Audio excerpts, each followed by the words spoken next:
the next 5 nights, you will be introduced to a business that police say most people don't know much about. Prostitution, male prostitution. Men as old as 30 and boys as young as 13 selling their bodies on the street. These streets in the Young Bay area north of College. Streets that by day look like any other area of downtown Toronto, but by night are transformed into what's been called the track. Waking up, please? I don't even know your name. I didn't even ask. But it's $10 to go access. There's a lot of weirdos out here, and I take license plates numbers down for them. A youth worker showed me where it was, and my youth worker was gay. I had sex with him, and after that, I turned to the streets to make money. I was traveling out west, and I was pretty broke, and I was bumming, and this guy picked me up, and he asked me if he could, for $20, and I said sure. And then that's how the whole thing started.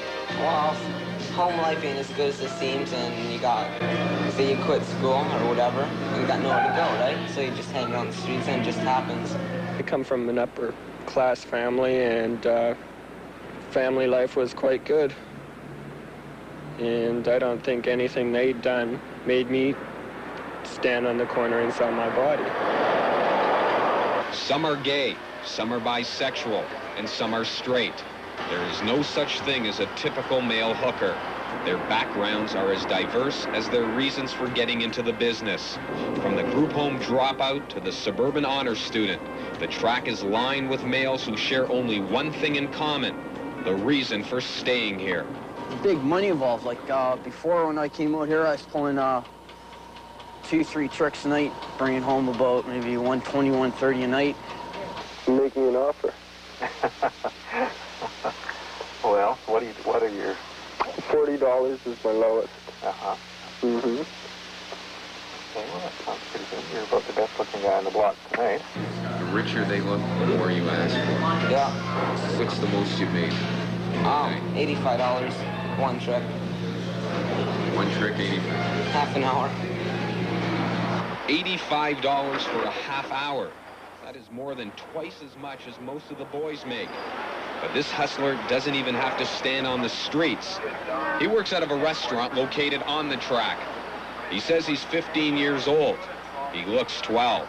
The younger you are and the more newer you are to the streets, they like that, and it just turns them on, I guess. Well, when you hit 19, 20 years old, you can't pull any tricks down here, right? And all the tricks right down here are John's, right? They all pick up the 15-year-old, 16-year-old kids anyways. So after you hit a certain age, you can't make no money. And the younger you are, the more money you'll make? Yeah. Well, some can make as much as $1,400 a week. Others can't make that in a month. And many see their night's earnings vanish to support a drug habit. When I was 15, 16, I was making about $1,400 a week. $1,400 a week? That's right. Then it turned like into $1,000 a day. And I was working around these corners 24 hours a day for like 3-4 weeks at a time, not eating, just doing my drugs. Then I'll fucking collapse and sleep for a day and get up and do the same thing over and over and over. That's why a lot of people are going to stay out here, like for the rest of their lives, because they'll get it the next day and they'll blow, and then they have nothing left over, right? So they have to come out again. It's day-by-day life.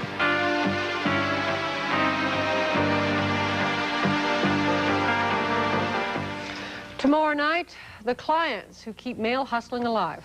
On to the weather, Mr. Onley. David is...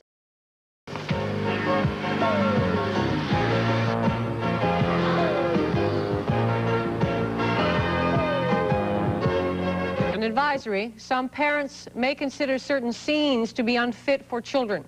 Tonight, Lauren Honickman profiles the clients who keep male hustling alive.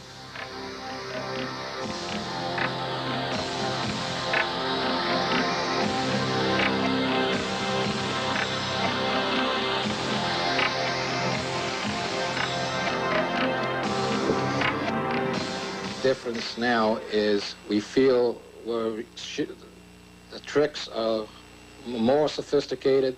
They are a higher class of person going with the male prostitutes than the females are attracting. our experience shows that there are a lot of professional people involved in this type of activity. If you stand out here on the streets long enough one night, one thing will become apparent. There is no shortage of expensive cars cruising the track. While the male hookers will tell you a percentage of the drivers of those cars are female, they'll admit that's only a small percentage. Most of the tricks are male, many of them married. How are you? There was one who was an accountant. I've had a government agricultural professional or something like that. Doctors? Yeah, I had one doctor, an airline pilot, flies his own planes. Big corporations, judges, lawyers, doctors. Politicians? One where he has a wife and he's divorced, he's got kids. There is a consensus among the male hookers out here. There is no shortage of high-class clientele. Without naming names, the boys on the street point to employees of Queen's Park, Toronto General Hospital, and the College Park Courthouse as their customers. So the money is there, if the hustler can get the trick interested. It depends upon the time period. If it's late at night, you know, you could wait an hour, you could wait 2 hours, you know, but in the daytime, it's a lot less business, you know. It's just really, really slow. One night, this hustler spent 5 hours trying to get picked up. He was just about to leave when he was approached. Ryan, how's that? How are you? Oh, just great. Good. Welcome back. Yeah? From Toronto? No. CIA or something? Oh, no. No, I'm just where I'm from. You were the Chelsea, don't you? Yeah. Want to go for a walk? Want to go for a walk to the Chelsea? Well, you know I'm a hustler. How much do you charge? Well, I usually negotiate. Like what? Well, how much were you willing to spend?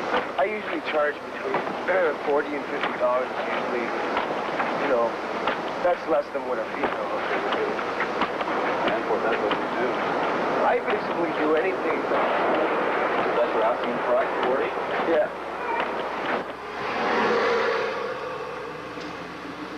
For others, the night can be just hours of negotiations.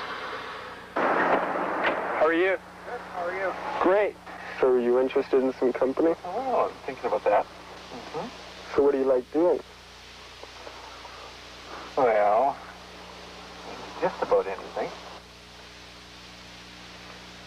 That's more or less what I had in mind for tonight. That's right. Okay. Yeah. Make me an offer. Well, what are your... $40 is my lowest. Uh-huh. Mm-hmm. Okay, well, that sounds pretty good. You're about the best looking guy on the block tonight. Okay, thank you. Yeah. So are you into it tonight?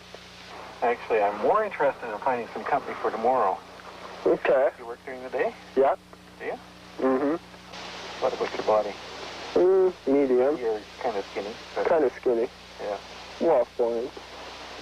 Good definition. Yeah. Can't see us. So maybe if you're into it, you're into it. Yeah. In between noon and 4. I'll be there. Okay.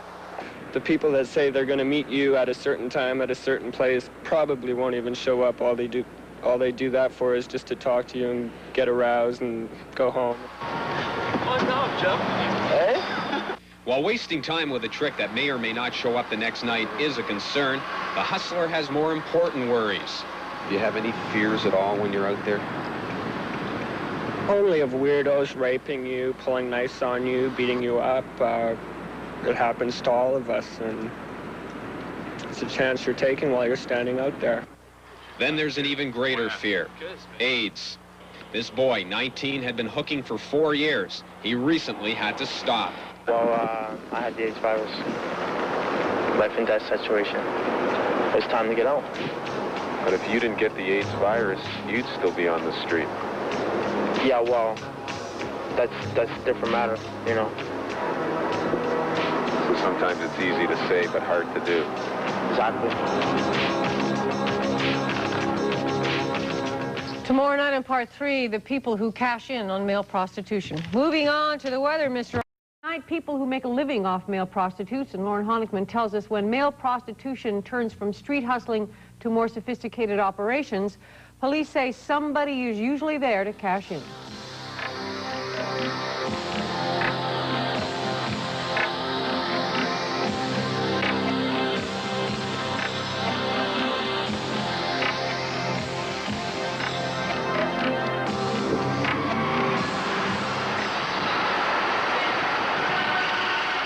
"45-year-old Wayne Peters is a data processor for an engineering company. A few weeks ago, he was charged with 6 pimping-related offenses regarding a 16-year-old male. He is the first alleged pimp of a male hooker arrested this year. The reason why we don't have too many of these persons arrested and charged with pimping offenses is because of the infiltration. First off, the type of people they're looking for to act as prostitutes for them are usually boys between the ages of 17 and 21. So we have to break a barrier, which really we just can't do. We can't infiltrate into this scene. Well, I do it for free then. I'm just in a good mood now. What did that guy want? Oh, I tricked him earlier. The boys for sale have a different theory. Unlike their female counterparts, male hookers on the street say there is no such thing as pimps. It's like I have a lot of witnesses to say what I've done to pimps that have tried to hustle us. The most amount of pimps you can have here would be 3 maximum because there's not enough people.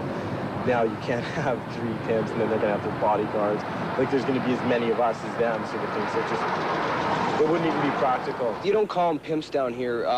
Basically, everybody works for themselves. Some people do have sugar daddies, which is a great help down here.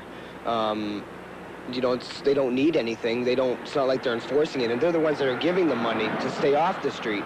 But it's off the streets where police say the pimps are operating, servicing clients who don't want to come down here, but would rather stay at home and use their phone. So they call escort or callboy services that are advertised in local newspapers and magazines. I'm just kind of looking for some company. To test out the callboy service, this man masqueraded as a potential client. What type of person are you looking for? Anybody that I kind of hit it off with, I guess. It's just... Do you want to speak to Joe? Sure. One moment. Go ahead, sir. Yeah, hello? Hello. Hello. Is this Joe? Yeah. Joe, I'm you know, I have kind of a long lunch hour. I'm just kind of looking for company. Mm-hmm. I'm just wondering if you're available, sort of thing. Yeah, sure. The planned rendezvous fell through, but contact was made with a boy who worked alone. There's some other ads in the paper that you probably saw or see, and they're an escort service or something.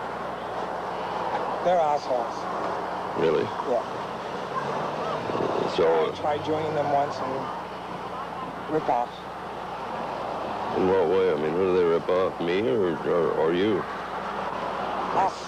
How the hell do they rip you off?